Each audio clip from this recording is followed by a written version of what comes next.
So rather than recognizing emotion and getting curious about emotion, we offload it. So let's look at 6 of the major offloading strategies that emerged from the research. So when we offload hurt, we chandelier, we bounce hurt, numbing, stockpiling, the umbrage, and high-centered. Let's take a look at all of these. So these are the 6 most common offloading strategies that emerge from the research. And I call them offloading hurt because that's what we do. You know, I'm in my office and I'm reading a spreadsheet that's got some really bad news in it.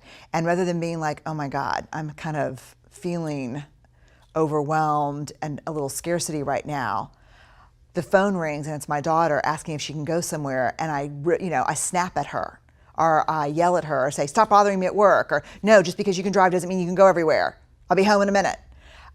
Because I'm taking my hurt, and rather than feeling it, I'm offloading it on other people. We are especially dangerous around children, people who work for us, people we have power over, really. And so these are the offloading hurt, the most common 6. Let's go through them. The first is chandeliering. So you read the story in the book, but this is really a medical term. Chandelier is a medical term that people write on charts. And it's interesting for this reason.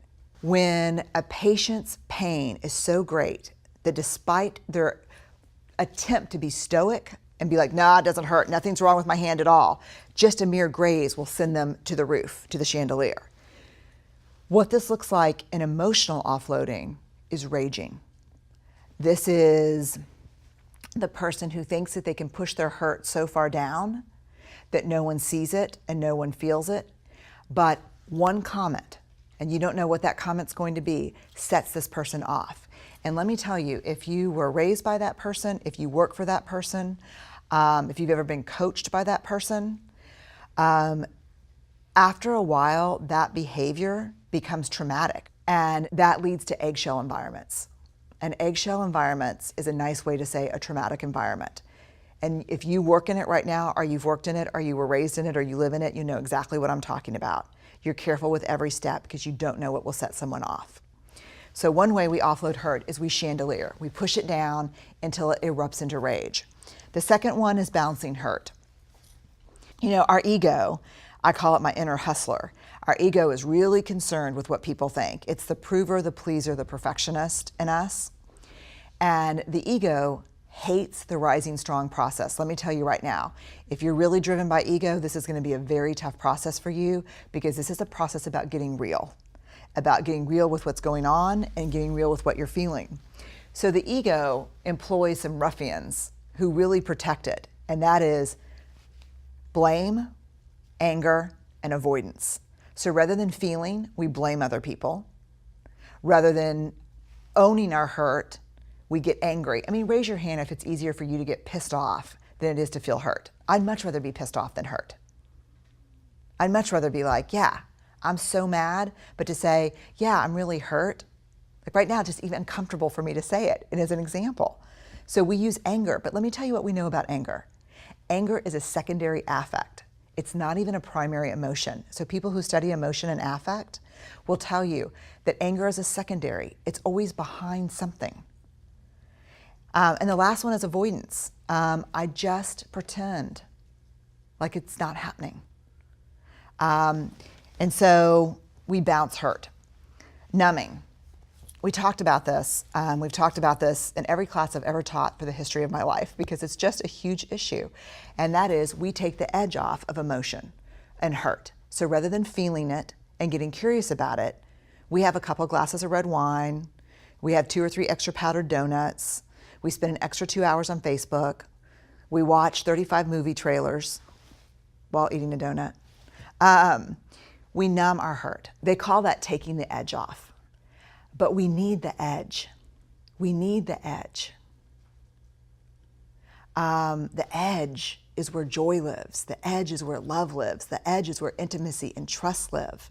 So to dull the edge off of hurt, you dull the edge off of everything. And then because you can't feel full joy, you can't feel full love, it sends you back to numbing. And then it just gets duller and duller until you don't feel anything. And that's what numb is. Stockpiling. This is just adding hurt to hurt to hurt to hurt over the span of a lifetime until the wisest part of us, our body, says, you know what? I'm not participating in this anymore. I think stockpiling is both the curse and the gift of midlife. I think somewhere between, late 30s and early 60s is where our body says, you know what, you've endured a lot of pain and hurt in your life. You just keep adding to it. You're not working through it, and I'm not going to participate anymore. And the body keeps score, and the body always wins. And that's what stockpiling is. The umbrage. Okay, so in case you didn't know, there's a Harry Potter reference in every one of my books because I think Harry Potter has probably the most allegorical power of anything I've ever read. You can explain anything with Harry Potter. Well, Dolores Umbridge is a character she's petite, she wears pink little suits and a pink pillbox hat, kind of like Jackie O, and carries her purse like this and has little brooches, and her office is pink and has cat plates all over it, and she tortures children. And it's the weirdest juxtapositioning of sweet and kind and yes, everything is great, and this real cruelty. And I know you know exactly what I'm talking about because most of us have been across from someone who is so artificially sweet. They're scary because in a second you're going to see something. And the thing is, going back to Harry Potter, I hate to do this to you, but the whole idea of the integration of light and dark, that we are all made up of light and dark, and the integration of those things is what makes us whole people. But when we deny the darkness, we feed it.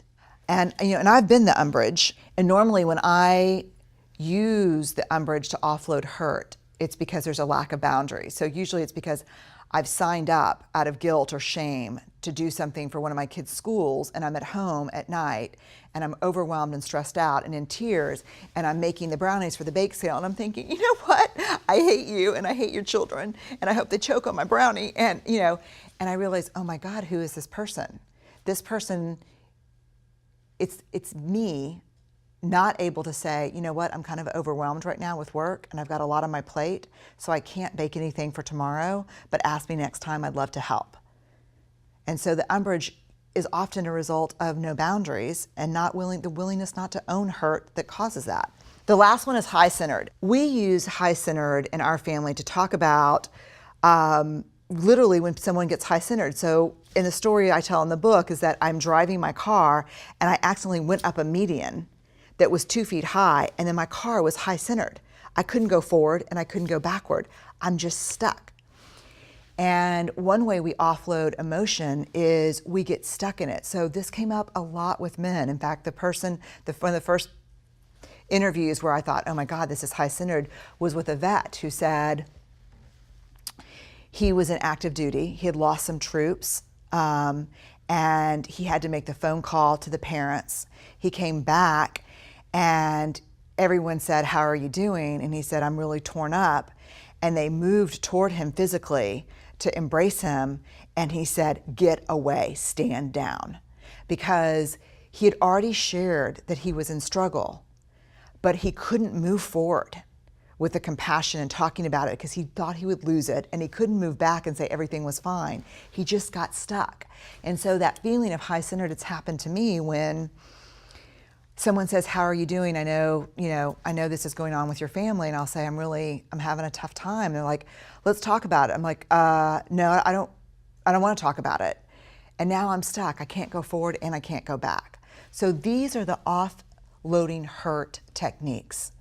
So let's take a break right now and let's move to the exercises. And then we'll talk about the strategies in order to feel emotion and the reckoning strategies as part of the exercises.